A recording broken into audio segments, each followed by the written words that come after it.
we take this chapter at face value and see that verses 1 to 11 are part of the whole chapter, it continues Jesus' stay at Jerusalem during the Feast of Tabernacles, just after the Feast of Tabernacles, during which he's invited people to come and take water from him, and that he was the water of life, so to speak. And after this, he's withdrawn to the Mount of Olives overnight, and the next day he turns up at the temple to continue his teaching. And while he's teaching this group of people around him, religious leaders and the Pharisees interrupt him with a moral and legal conundrum. They've brought a woman and they make her stand in front of everyone and in front of Jesus and announce that she has been caught in the act of adultery. Can you imagine the shame of her standing there? If she was caught in the act, she may be standing there with not a great deal on. It was an incredibly vulnerable position. The penalty for this crime, according to Deuteronomy 22, is death by stoning. But this is all a plot. It's not been an accident and an opportune happening that these religious leaders have just stumbled upon.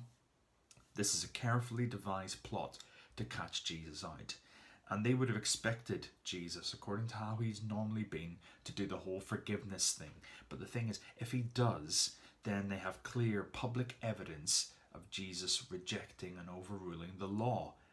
In a sense, they feel like they have him.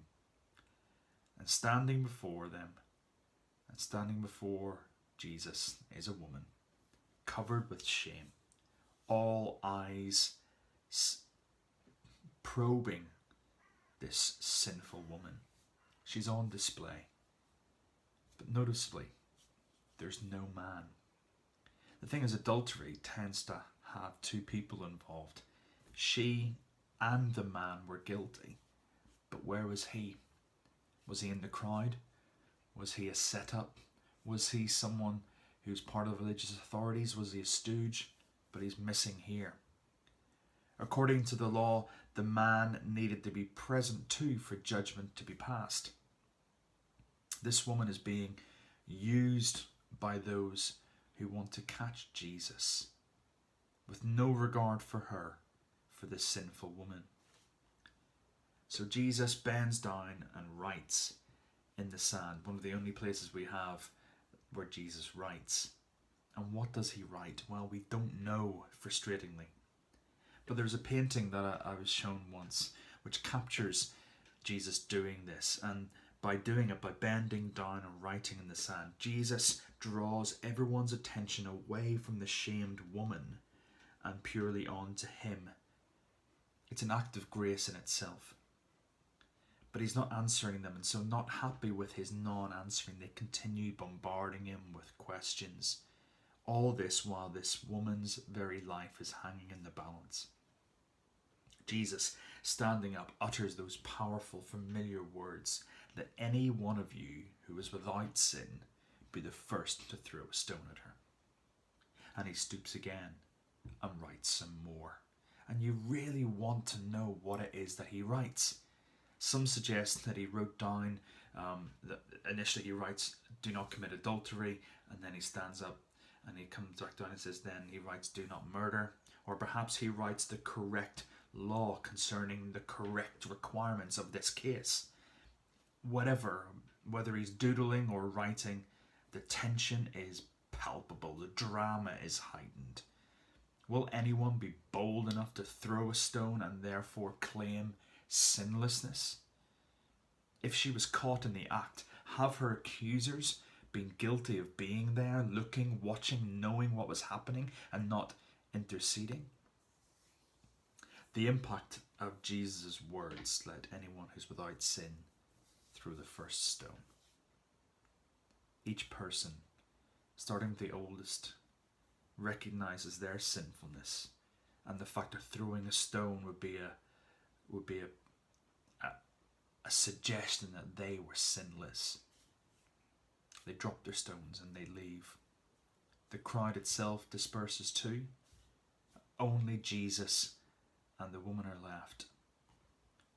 Will he still stone her? She doesn't know. Asking if there is anyone else left to condemn her, she replies, "No one." Then Jesus, who we believe is the only one who could condemn her, frees her. What a picture of grace. Even without apology or confession, let's face it, of which there's no need, it's obvious what she's been doing, Jesus has forgiven her. And it would be great to just finish the story there. Jesus, the hero who sets the damsel in distress free. I've even heard the odd sermon which finishes there, showing that we shouldn't be judgmental of people. This is why Jesus is a hero. He doesn't leave it there. He says, "Go and leave your life of sin." Did he expect her to go and live a perfect life? I think Jesus knows us well enough to know that none of us can live a perfect life. But he challenges her to go beyond the situation that caused her to find herself in this situation. He doesn't just set her free from that crime, he encourages her to be set free from her path that led her to this place. Jesus doesn't leave it there. Go and leave your life of sin. Here, without mentioning the words, we have echoes of John chapter 1 and verse 14. The Word became flesh and dwelt among us. We've seen his glory, the glory of the one and only, full of grace and truth. Full of grace, full of truth.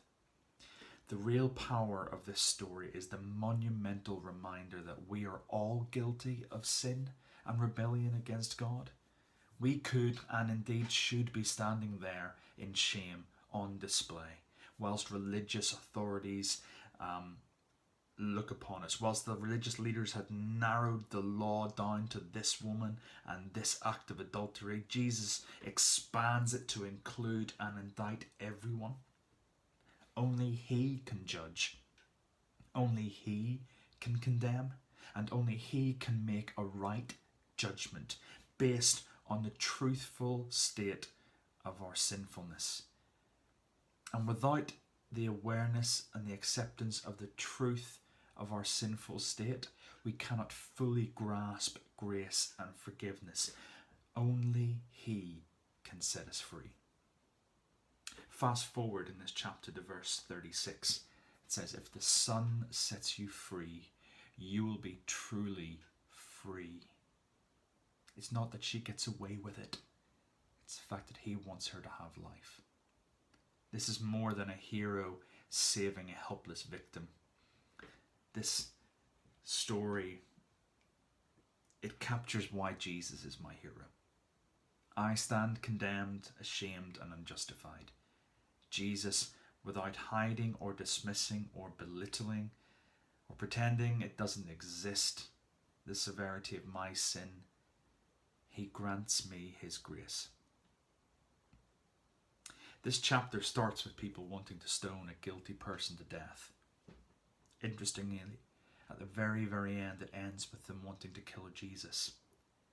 He takes the attention away to himself. He becomes the target, which means that I get to go scot-free. We see that that target is eventually hit, full square, on the cross. Jesus is my hero.